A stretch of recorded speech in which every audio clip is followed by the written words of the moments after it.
Hello, everyone, and welcome to a special edition of The Hard Count. I'm Michael Imam, and I recently had the opportunity to interview Cal Golden Bears quarterback Chase Garbers. Garbers is currently a redshirt sophomore and plays for the Cal Golden Bears. You might remember him being the young man that ran for a game-winning 16-yard touchdown against Stanford in the big game in 2019, securing Cal's first big game win since 2009 and making them bowl eligible, in which Cal would go on to beat the Illini in the Redbox Bowl for their first bowl win since 2015. Garbers also had a phenomenal high school career. He got his high school highlights posted from Corona Del Mar, and we discussed that, as well as how he was recruited and advice to kids still in high school trying to get their name out there on this episode. All right, everyone, without further ado, here is Chase Garbers. Enjoy. All right, everybody, today I'm joined by Cal quarterback Chase Garbers. Chase, how are you? I'm good. How are you? Good. Thanks so much for doing this. Let's go ahead and get started here. So I wanted to ask you a little bit about your experience at Cal, but obviously a lot of kids who listen to this are currently in high school right now. So tell me a little about the process in which you were recruited, and who did you talk to, and what steps did you take? Yeah, so I was actually recruited by the old staff at Cal, Coach Sonny Dykes and Jake Spavital. So I was recruited by them, offered by them, committed, with them still here. And then around my signing day, Coach Dykes got fired. Coach Wilcox came in and he brought in his staff. And this was about like January. And this was back when, you signed, originally in February, and that was the done deal.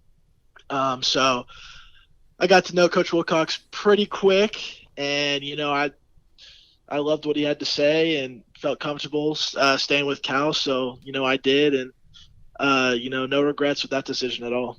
Yeah, and so obviously you started your junior and senior year at Corona Del Mar High School in Newport Beach, California. You earned the Daily Pilot Dream Team Player of the Year and First Team All-Pacific Coast League honors within both of your starting years there, and Conference MVP as a senior, 69.0 completion percentage, almost 8,000 yards thrown, 90 touchdowns, and only 10 interceptions.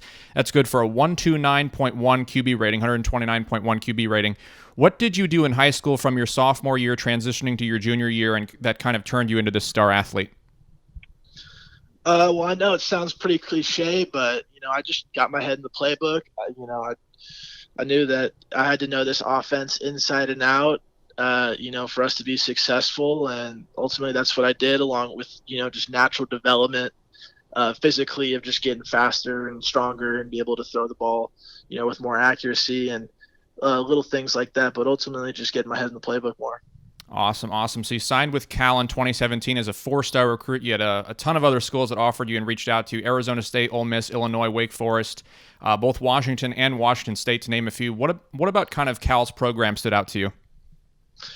What stood out about Cal was, I got the opportunity to play in a Power 5 conference in the Pac-12 and, play football at a high level and also get a great education.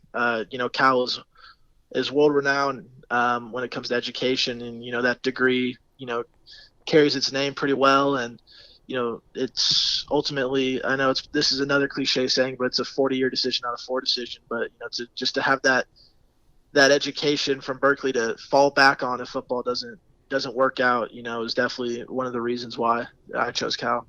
Very, very cool. So you redshirted your first year, saw your team kind of have a rough season. Your second year going 7-6 and losing the Cheez-It Bowl to TCU, and then were phenomenal your third year. Second year playing, you won the Redbox Bowl against the Illini. You were overall a much more efficient offense. Had that huge game against Stanford with that touchdown run in your second game back after injuring your collarbone, which got you some serious attention, most notably from Aaron Rodgers, who said about you, quote, "Big game hero, hashtag Cal Bears, hashtag the axe is ours again." What did you do to kind of overcome that injury, and what was your mental state in trying to get back onto the field again?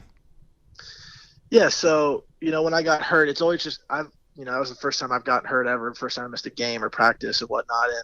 And I knew the type of chemistry we had as a team, and I knew that even though I wasn't playing, I still had to be there mentally and make sure the guys are where they need to be and working on what they need to work on.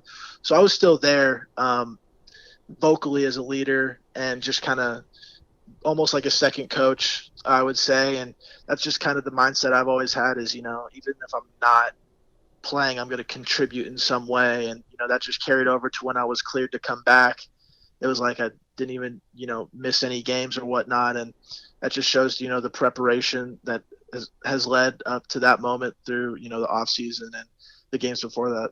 Yeah, that Stanford game was incredible. Obviously, got a lot of notoriety and media attention. And just to get back to that Aaron Rodgers thing, how did it feel getting kind of praise from him on Twitter? How did that feel as a young athlete?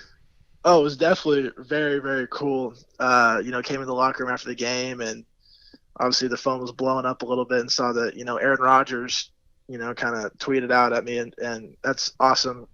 Because he's a Cal legend, a great quarterback in the NFL, and who a lot of people look up to, including myself. So that was definitely, awesome. Awesome. And how comfortable did you feel playing at Levi Stadium in the Red Box Bowl against the Illini? Oh, I felt so comfortable. It was basically a home game for us, just being a little 30-minute drive down to the South Bay. But, it was something special. It was just coming out of that tunnel, out of that locker room at an NFL stadium, and just kind of seeing all the Cal fans there, and, kind of knowing our game plan going in. We were going to have success on the field, and ultimately we just had to go out and execute, and it was a strong day for us. Going into this year, it's going to be your first year with offensive coordinator, quarterbacks coach Bill Musgrave. Obviously, him coming from the Denver Broncos and from that 2018 season, now hired by Cal, and your fourth year with head coach Justin Wilcox. Tell me a little about your relationship with the two of them. Definitely have strong relationships with both Coach Wilcox and Coach Musgrave. This will be my fourth year with Coach Wilcox, so we've known each other for quite some time. And Coach Musgrave, he got here in January, and we've just been building that relationship ever since he showed up. And I'm really excited to play under Coach Musgrave, and I think his offense is something special. And I think this year and the next year is definitely going to be – we're definitely going to have some offensive success this year. All right, very, very cool. And one kind of final question here for you. What would be the advice you would give to any young kids that don't have the spotlight on them just yet and are really kind of working hard to get recruited? Definitely just do the little things. That's kind of what I've always, preached to people who ask for advice, is definitely do the little things, whether it's the footwork drills, some of the strengthening drills for, either your back, shoulders, legs, whatever it is, and definitely mentally be prepared. Even if you're not getting those live reps, you still got to get those reps mentally, and that's definitely a big one that I use a lot. Is definitely, if I'm not in on this play, just definitely mentally locking in and picturing that I am in and what I do in that situation. So just basically, stay locked in mentally and make sure you're on top of everything, and focus on the little things. All right. Awesome. Thanks so much, Chase, for coming on. And obviously, I'm sure you've heard the news by now with that vote coming in on the Pac-12. There will be a 7-game season, breaking news. Conference play only, beginning on November 6th, according to CBS. Congrats on that, and best of luck down the road with this season and maybe at the pro level. Thank you. Appreciate it. Appreciate it, Chase. Thanks so much for coming on. All right, everyone, that was Chase Garbers, Cal quarterback. Fun fact on this date, this was recorded. The Pac-12 also gave the green light to play, or we're given the green light to play, so we look forward to seeing what Chase does this year. Special thanks again to Chase for coming on. I really appreciate it. He's a very, very busy young man with everything going on right now, and I appreciate the time he took, obviously, to speak with me. If you'd like to go ahead and give him a follow on Twitter, he is at Chase Garbers. If you'd like to contact me, my Twitter account is at Imami Michael. My new Instagram page, my brand new Instagram page, is at The Hard Count with Michael Imami. My YouTube channel is The Hard Count with Michael Imami. It'd mean a ton if you guys subscribed. Also, be sure to check out the new the Facebook page as well, our old Facebook page. It's at The Hard Count with Michael Imami, and thanks so much for listening to everybody. I really appreciate it, and special thanks to Chase for coming on. This was a terrific episode. Really glad I was able to have him on, and I hope some of his advice helps you guys. All right, everybody, thanks so much for listening. This has been The Hard Count. Do you have what it takes to go D1?